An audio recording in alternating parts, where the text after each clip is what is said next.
Time for what? Time for what? Experience in college. Time for reinforcement. Time for liftoff! Where nothing is impossible unless you think it is impossible. It's College. I have my college scholarship. Yes. Boom. College ran by real fast. You hung in with the best college. First time for everything.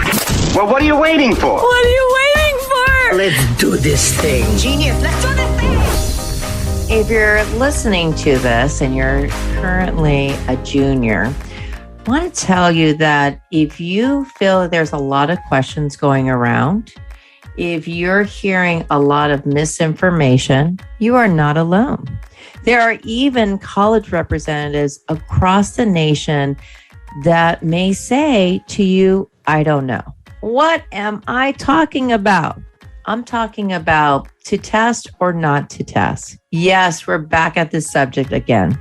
Now, for the class of 2021 and the class of 2022, they are benefactors of being able to go test optional at pretty much virtually all colleges across the nation, maybe except for the public schools in Florida and Georgetown University, some military academies, and others here and there. But that's still a lot of colleges. Like I'm talking about all Ivy Leagues, Stanford, test optional. Hey, Caltech, UC System are test free. But what about for the class of 2023, who is gearing up possibly for a PSAT, the practice SAT test, to test or not to test? Well, remember, while there may be questions and concerns and some unknowns, one thing you do need to know is that you are the owner of your college process and your college planning. Once again, you need to take ownership of this process. You are in one of the countries that people internationally come and seek, who desired to go to so many schools, whether they've been test optional for many years or they just became test optional. So you want to think of colleges and your college application like this. When you consider applying to a school, you're kind of like ringing their front door. And in the peephole, they're looking to see, hey, let's look at their courses. Let's look at the rigor, the challenge they've undertook with their courses. So what they're going to do is open that door. And when they open the door, it's your sales pitch beyond the classes, beyond the test scores. So what happened then for those kids who did go test optional last year? Well, I personally know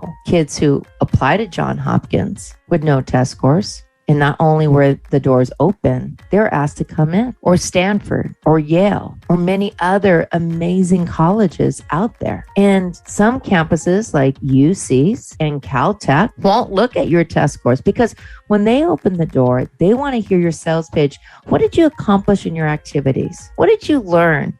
What awards and honors did you receive beyond just taking an honors class for your academic achievement? Do you have household responsibilities, leadership? Do you create things for your neighborhood that's just outside of the box? Did you create a closet organizer for your mom's, all her clothes and shoes? And hey, maybe for your dad or siblings as well? These are some stories of actual amazing students who went above the test, who did not rely on a test score, who did not spend hours and hours on a test and tutoring that will not benefit them, again, would not benefit them for the rest of their life, except for discipline, maybe. But well-being is so important. It's important for you to focus on your talents. Hey, if you are always been amazing on standardized test scores, go for it. Take that practice PSAT, but submit those test scores to those schools where you see your test scores are above average. But if that is not your thing, and even if colleges have not firmly decided they're going test optional, even though they benefited from it for over 2 years, record of applications, amazing students from across the globe, the likelihood is that schools are going to continue being test optional. And guess what, athlete? If the admissions office is test optional, that means the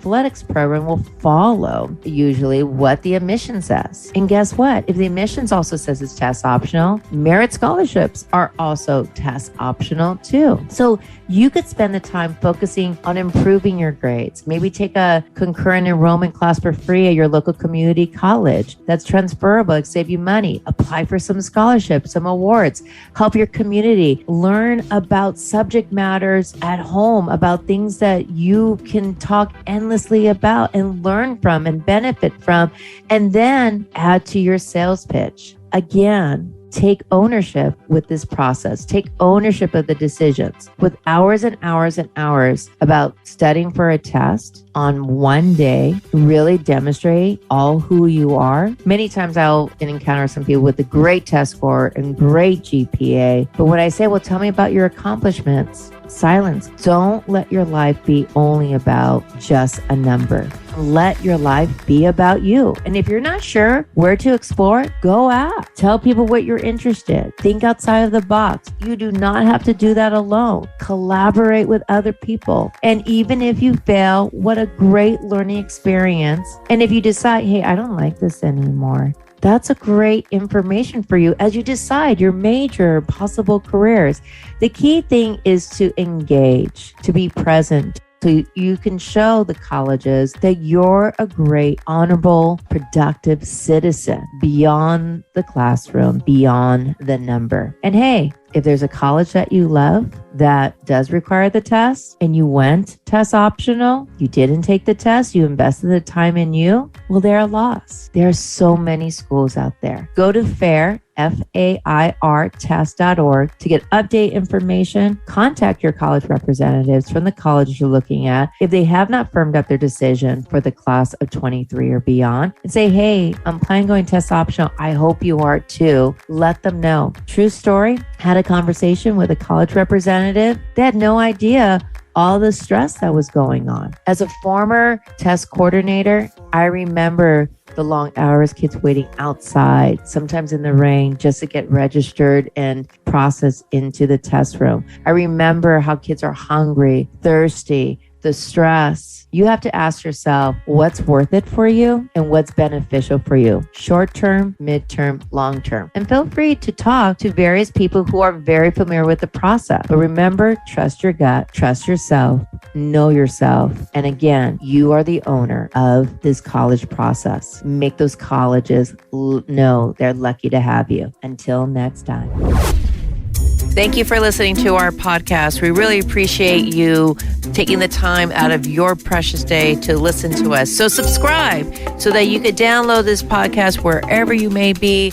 We're on so many different streaming devices, but also you can find out more information about College for All at www.college4all.com. We're also on Twitter at collegeforall.amv, Instagram collegeforall.amv, and more to come.